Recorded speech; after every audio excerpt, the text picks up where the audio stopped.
Hey y'all, welcome back to my channel. Today I'm sharing with you 4 simple homeschool organization hacks. So if you're excited to hear about that, then hit that thumbs up button and stay tuned.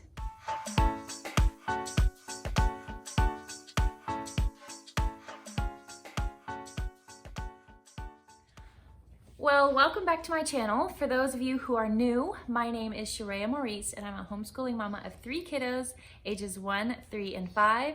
And I like sharing videos on how you can simplify your homeschool to save you time, money, and your sanity. So if you enjoy that kind of thing, then be sure and hit that subscribe button. Turn on the little bell so that you can be notified of my videos. And if you'd like to get a behind the scenes look at our homeschool, you can follow us over on Instagram at the Sharia Maurice. So like I said, today I'm sharing with you 4 simple homeschool organization hacks because it is that time of year where people are getting into the new school year. Maybe you've already started and you're a few weeks in like us, or you're about to get started and you have all of this curriculum and all of these supplies and you don't know what to do with it. You need some sort of organizational system. So today I'm going to share with you 4 simple organization hacks that will help you hopefully organize your homeschool room or space or table or whatever you've got going on. So I homeschool at my kitchen table. We just homeschool at the kitchen table, and I'm one of those people who don't like to have a space looking like a classroom. And we have a small space. So my tips are generally for small spaces and for minimal supplies, because when you're in a small space, you'll have limited space, right? And so you have to have the least amount of things for your homeschool just to make it work, right? So my tips are based on that, but you can apply this to, bigger spaces as well. If you have a complete homeschool room, which is awesome, and I hope to one day have one as well. But you can still apply these tips to large homeschool rooms and spaces as well. So my first organization hack for you is my notebook method. I shared a video, I'll link it down in the description box below for you. I went into detail about how I organize my kids' curriculum into these notebooks. And it's so nice because I just have one notebook for all of their school supplies. And we can take it on the go if we need to go somewhere. They just have their curriculum and their work for that week or that day or whatever in their notebook. I know it's all there. They know it's all there. And there's no question about where's my math book or anything like that. We just know where it is, and it's easy to get ready for the coming weeks that we have school. It's all in one pocket. And anyways, it's just the best system ever in my opinion. I have seen other organization systems out there for daily work and curriculum and stuff like that, like those rolling carts that have drawers in them, and there's like 6 or 7 drawers. And for people who have homeschool rooms, I think that organization system is great because they have a whole cart for them. You can't take it on the go though, so that's the downside to that. And then I've also seen curriculum bins where they put all of their curriculum books for each child into their own bin, and they each have their own little crate or box or bin or something like that. So boxes, bins, crates, notebooks, all of that kind of thing for curriculum is great ideas. We personally use the notebook method. You can check out my video on how we organize that specifically in the link in the description box. The next organization hack I have for you is not necessarily an organization hack. It's more of like okay, so you've probably heard the saying, out of sight, out of mind. Well, this applies to homeschool supplies as well, and it's good to keep that in mind when you are organizing your curriculum. For me, if it's out of sight, it's out of mind, and we won't use it. And I realized this last year. So I had, you can see in my small space homeschool room tour that I did last year, I had upstairs a huge cube shelf, and I had bins where I kept a lot of their school supplies, things like math manipulatives, art supplies, that kind of stuff, games and things, my learning resources and materials and things like that. And honestly, we didn't use it that entire year, hardly at all. It was out of sight upstairs in those drawers, and they never got used. And so just for organization and your organizing purposes, remember that if it's out of sight, then it's likely out of mind. And if you have a homeschool room, maybe you can put things on shelves and you can see everything and you can regularly use everything. But if you have a homeschool room and you have a bin that you put it in, it's likely you're gonna forget about it because you don't see it. So my tip for you is to keep things out in the open so that you can see it, or have a system in place, and this is the specific tip, have a system in place for using all of those materials or extra learning things that you have. So the way I combated this was, instead of having it all upstairs hidden away in those drawers in that cube shelf, I created morning time boxes for my kids to use these educational learning things while we're having morning time. So they can be busy with their hands and play with those things, but also we can have it during morning time so that they can be listening to me read our literature. So when you're organizing your space this year for the coming school year, keep that in mind as you're putting things in bins and boxes, because once it disappears, then it's gone. You don't use it. And we want to use the stuff that we buy, otherwise we're wasting it, right? So remember that. Okay, my next homeschool organization hack is rolling carts. I have seen so many people use rolling carts for so many different things in their homeschool. It's amazing.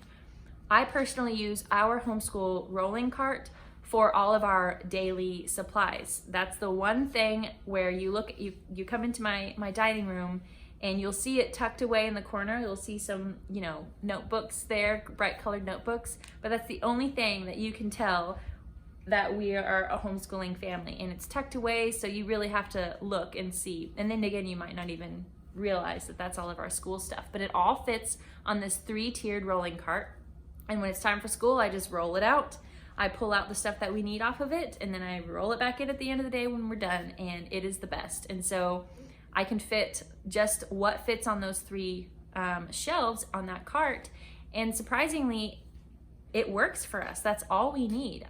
Like I said, I like to keep things simple and minimal, and so when it comes to our school supplies and our curriculum and all of that stuff, I really keep it down to only what we need and nothing extra. And so this cart covers it all, believe it or not. So for small spaces, those rolling carts are amazing. I've seen people use it for all of their art supplies. There's so many different ways that you can use the rolling cart.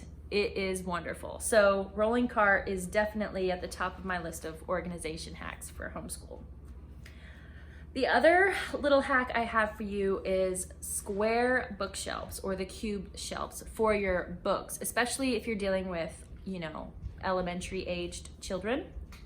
I don't know about you, but these bookshelves like this, where they have the long shelves, for kids, the books would never stay properly on the shelf. They would always be toppled over, or they would be shoved in there because the kids they don't put them in there properly. And they're always tilted over because they can't hold the book up and push the book that they need to put back on the shelf in the right way with the spine facing out, all of that stuff. It was difficult for them. And so I discovered that having a cubed shelf works better for little hands and putting books on the shelves, because it doesn't topple all the way over flat. Well, if you don't have a lot of books on the shelf, then it will, but it's easier for them because it's a smaller space that they're working with, and they can just hold it up to the side and put the other book in, and then if it falls over, it doesn't fall over completely if there's enough books on there, but even if it does, it's simple for them to lift it back up and put their book back on the shelf because it's a small space that they're working with. Whereas if it's this big long shelf, they have to lift up all of these books and then, put their book on there and then try to make it stay, and then that's just a nightmare. It's just a lot more that they have to handle. So I've discovered that the cubed shelf really helps them to keep their books organized and neat and straight up on the shelf how they're supposed to be. So that's another tip for you. And then along the lines with bookshelves and their books, this isn't necessarily an organization hack, but to keep a minimal amount of books and utilize your library. So I am not one to talk about not having a lot of books at home, because this is only one of our bookshelves. We have one in my bedroom and it's completely stacked from top to bottom. But not only that, our personal library is currently in storage because we just don't have a lot of space for that. But besides that, we have like 12 boxes, huge boxes of books. That's our own personal library. So we have a lot of books. And for our children, I want to get them a lot of books, but I've realized more and more that I want to invest in books that are really good and that they want to come back to and read over and over again. And I went through all of our books. Actually, I went through our whole house recently and simplified and got rid of a lot. I did a video on that you can watch as well, but I got rid of a lot of their books too. And I only kept the ones that they would usually go back to over and over again and ask for me to read, or that they would look at all the time. And so now we're only keeping those books that they really enjoy. And so how do we know what books that they really enjoy? Well, we rent them from the library. And if they continue to go back to the library and get that same book, then I'm going to buy it for them because I know it's worth it. We did this for my son. He really enjoyed the Stephen Beatsy's, I think that's how you say his last name, Castles cross section book. He really enjoyed that book. So 2 Christmases ago, we got it for him for Christmas because he would just continue to check it out from the library and always was looking at it and wanted to read it. And so then we bought it for him, and now he regularly goes back to it because he has it on his bookshelf now, and he reads it and he enjoys it. And so just pay attention to the books that your kids check out at the library often, and then purchase those instead of just, picking up random books from bookstores or garage sales because they're books. I mean, I know if it's a book and it's cheap, like $1 or less at the Goodwill or a garage sale, and it has some sort of educational value, then I want to buy it. But we don't need to do that, okay? So reel it in, y'all. I have a bunch of library hacks for you. That is going to be in another video. So stay tuned for that video, and definitely be sure and hit that bell, subscribe and hit the bell so that you can be notified of that video. This video is a part of a series of homeschool life hacks that I'm doing for you. And so this is the second one. I'll link the last one I did in the description box below as well, so you can check that one out. But that's all I have for you for your homeschool organization hacks. So I hope that this video helped you. If it did, be sure and hit that subscribe button. Please, please, please hit the subscribe button, turn on the little bell, and I will see you in the next video.